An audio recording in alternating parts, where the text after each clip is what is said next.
Hello and welcome back to Overbooked. I'm Amanda and today we're going to be doing the spiderweb book tag made by Loc'D Booktician, and I will put her in the description below. Loc'D Booktician made like 5 Halloween tags that a booktuber could do, a book blogger, a bookstagrammer, what have you. She made these tags. They're super fun, and I'm really glad she did because I have had no time recently, and you guys are just gonna get a lot of tag videos for the next coming month because I have no time to do any other content because these are just pre-made content for me, so I'm loving it. Also, I think tags are really fun. They're like the least viewed on my channel, but I think they are like just a blast to do, so whatever. Thank you, Loc'D Booktician, for making these tags. Like I said, I'm linking her below. Go check her out. She's done all of them already, and she's doing a ton of stuff for Halloween, so if you love Halloween, get into the spooky season, go check her out. Okay, so let's get into the spiderweb book tag. We got 8 questions, and I've did some homework, a little bit. I also painted my nails black for the season. I haven't done this since like 8th grade. Very excited about it. I'm like loving it. Okay, first question. Name a book that has a spooky cover. I was not as prepared as I thought. Okay, I have no idea. Spooky cover. Oh, okay. I will find. I found something. So a book that I read a while ago, like March, is My Lovely Wife by Samantha Downing. And the cover is like the wife looking into her reflection in a knife. And it's just like, gives me the heebie-jeebies because I'm like, girl, what are you doing with the knife?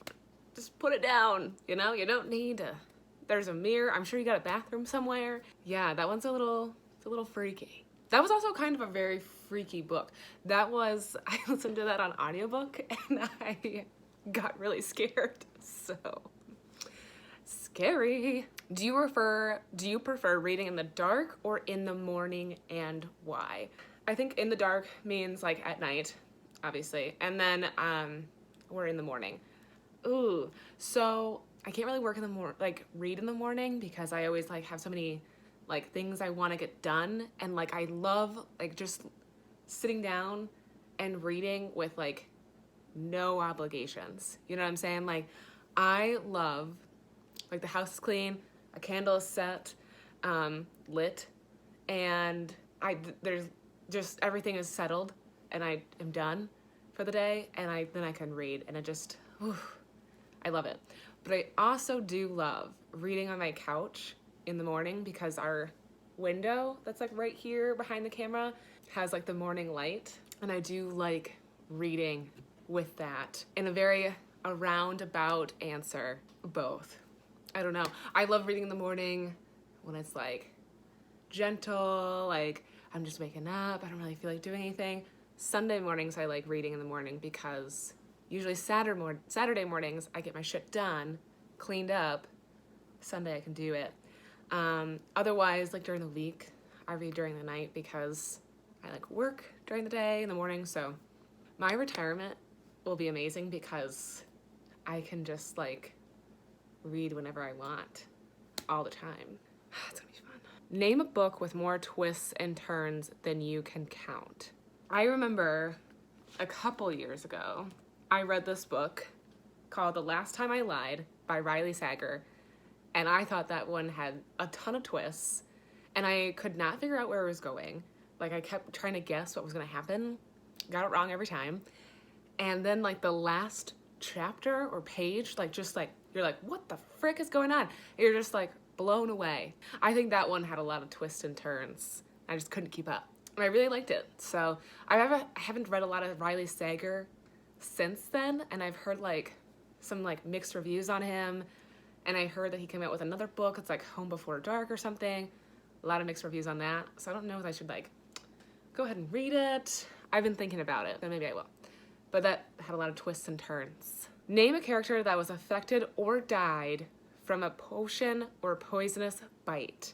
So I don't know, I don't think I read a lot of books that have like potions or like, I don't remember any like biting, I guess, in any of the books I've read, But my first thought when I read this question was the book Vox. So Vox is about this world where women only have so many words they can speak in a day. And I think it's like, I don't know, 100 words they only have per day. And so our main character, who is a woman, used to be like a language scientist or whatever. Like she studied how people speak or something. And she gets hired by like the government because like the president's brother or something like loses his speech.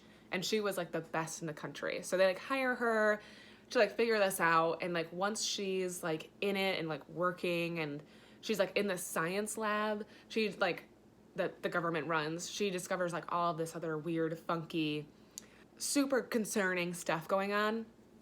And she finds out that they have like women in this place and they're getting like experimented on. And so when I think of like poisonous bite or potion, like I think of like the lab experiments that they were doing on these women, and they were like giving them drugs essentially to not be able to like speak and stuff. So that's what I think of. It was like really, ugh. I hated that. Like I hated reading that part of the book. It was like an okay book. I had some complaints, but it was also almost too real in America today. So I was like, no, too much, you know? But yeah, that's what I thought of. Name a book that included a non-malicious spider. So I'm gonna have to go with the same thing that Loc'D Booktician did, and it was Charlotte's Web, because I honestly cannot think of anything else that has a non-malicious spider in it. Next question. When you think of spiders, what is the first book that comes to your mind? So this is actually really unfortunate because when I thought of spiders, the first book that came to my mind was like, not really a book, but led me to a book, was like Harry Potter. And I think there's a scene in one of the early movies where they're like in the forest and there's like giant spiders crawling everywhere. So it reminded me of the Harry Potter books, which not super big fan of J.K. Rowling, but that's what I thought of. And I really don't think I could think of anything else. Spell out spider, S-P-I-D-E-R, with book titles that you own or don't in 30 seconds. I can't do this in 30 seconds, but we're gonna try. And you'll see how I fail miserably or how I looked up some book titles beforehand. All right, so I'm gonna get my watch out. Starting now. Okay, so it's S, She Said. It's a book I just recently read last month. P, Patsy. Love it. D, oh frick. What did I find for D? Oh my god. D. Devil in the Grove, D. Oh my god, what? That was 30 seconds? Oh, dang it. Stop. Well, oh my god. I skipped I. Cool, I can spell. S-P-I-D, not S-P-D. Cool. Well, that's embarrassing. I thought of, so She Said, Patsy, Into the Water, I think I had for I. I don't think I had D, Devil in the Grove, but I think I found something else. E, what did I have for E? I just like went through the books that I read this year. Oh, E, I thought of Everything I've Never Told You by Celeste Ng. And R, I could not find one for R. I don't think I've read any books that start with R this year. The Radium Girls, that's an R one. Do you guys ever look through the books that you read? Or you were like, oh, good times. It's almost like going through like a photo booth or like a photo album. I'm like, oh, memories. Okay, so I failed spelling spider. And last one, name a Stephen King book that scares or will scare you. So again, I think I'll fail miserably with this question. I don't really read a ton of thrillers. I do enjoy them, but for some reason they always get put to the bottom. And I've actually never read a Stephen King book. And I will tell you right now that they will all scare me. They all sound incredibly scary and like too much for me. So, will I ever read a Stephen King book? Probably not, to be completely honest.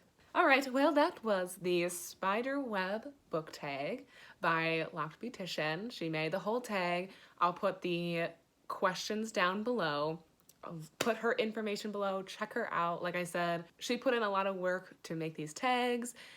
So check her out, see what she did, see if you want to check them out yourself, and if you guys want to do this tag, you're tagged. I'm not going to individually tag anybody, but you can definitely do this if you're interested and want to do it. I tag you. I hope that everyone is staying safe and healthy during this time, and I will see you guys next time.